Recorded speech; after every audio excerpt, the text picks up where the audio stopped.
everyone, I am going to today address a very interesting topic that we as parents of young children aged between 13 to 21 may be going through.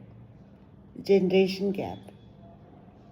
A very interesting topic according to me that I am going through daily with my child, and my parents would have gone through me. They have definitely gone through me. I have spoken 10,000 times. Being a girl, I have spoken to my mother that you don't understand me, you don't understand my challenges as a young girl and as a young adult also later on.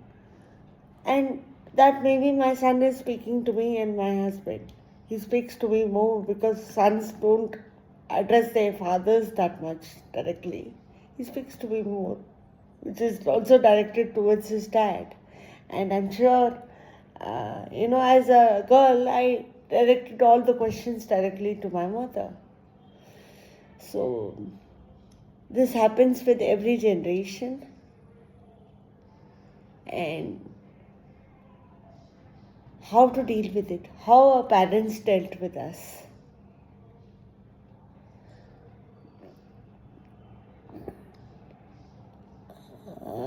I feel that the best way of dealing with this is for us to accept and adapt.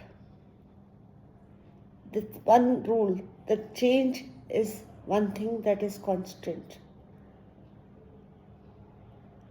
What we are facing today, our parents faced with us, and our children will be facing with their children. So, ये तो समय का चक्रा है. ये कभी हमने अपने parents से क्वेश्चन किए, आज हमारे बच्चे हमसे कर रहे हैं, कल उनके बच्चे उनसे करेंगे. So we as older generation, I'm addressing the older generation only because I belong to the older generation. मुझे लगता है हमारी responsibility है to understand our children, right? Rather than expecting young children to obey us and to understand us. They will also make an attempt to understand us, no doubt, and obey us also, provided we try to understand them and take the first step.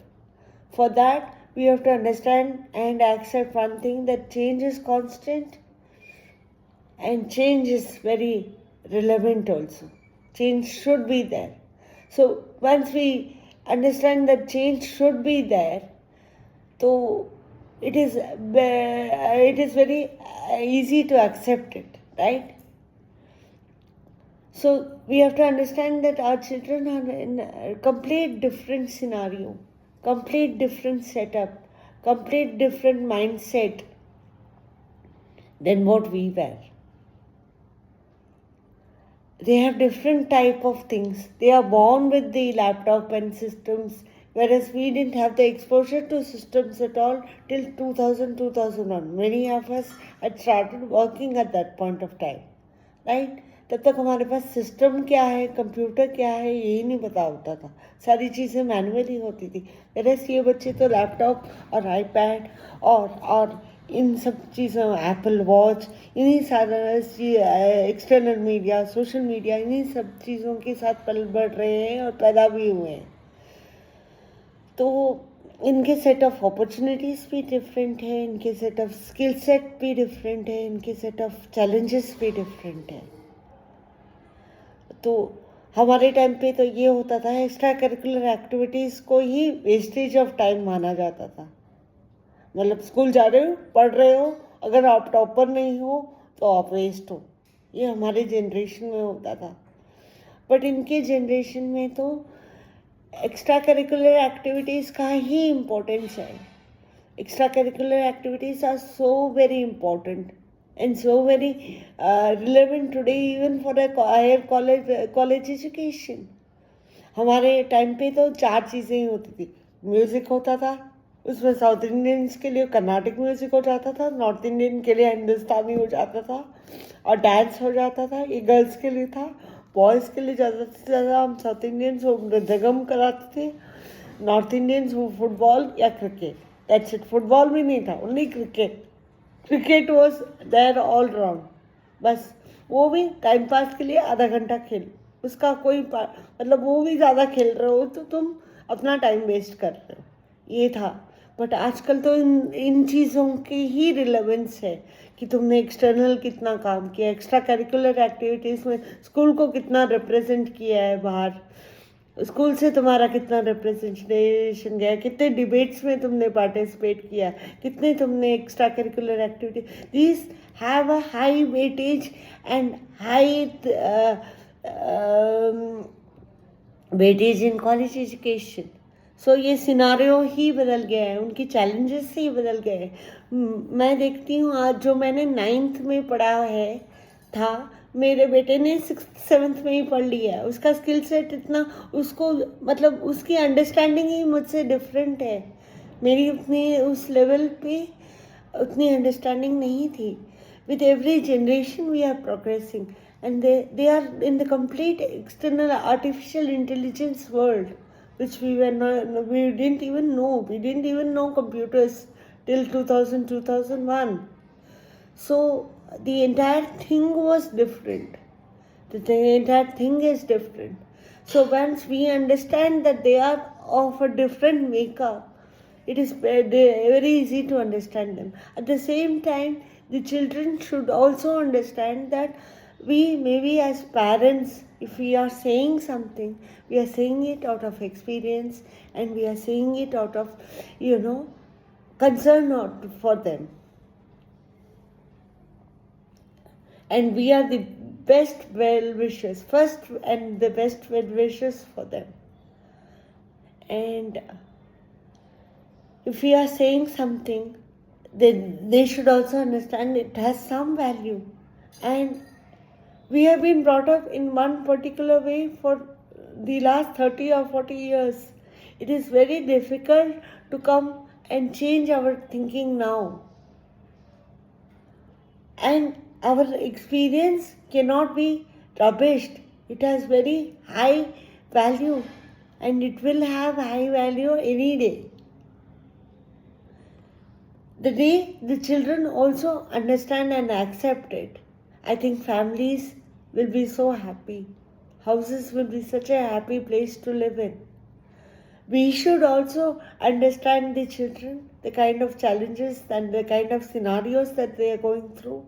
And the children should also understand us, that if we are saying something, we are saying it out of our experience, and it is very difficult for us to change ourselves. Though we are trying to change ourselves, it is very difficult for us to completely try and change ourselves, because we have been brought up in one particular way for the last 40-45 years. And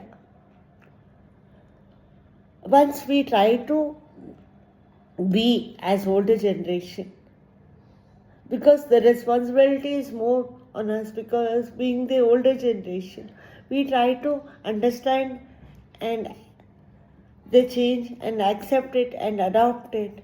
We'll be walking with them rather than forcing them to walk with us. When we walk with them, automatically they will start walking with us. कि हमारे parents हमें समझ रहे हैं तो हम क्यों ना उन्हें समझें. And believe me, this is the rule of life. I'm telling you, I did it with my mother. And being a girl, I'm saying I did it with my mother. And I will say it with an example of a boy child, because I have a son. At 5, the boy says, my father is my best hero.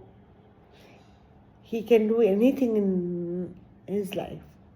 The same boy at the age of 10, he says, I'm very scared of my father. He always shouts.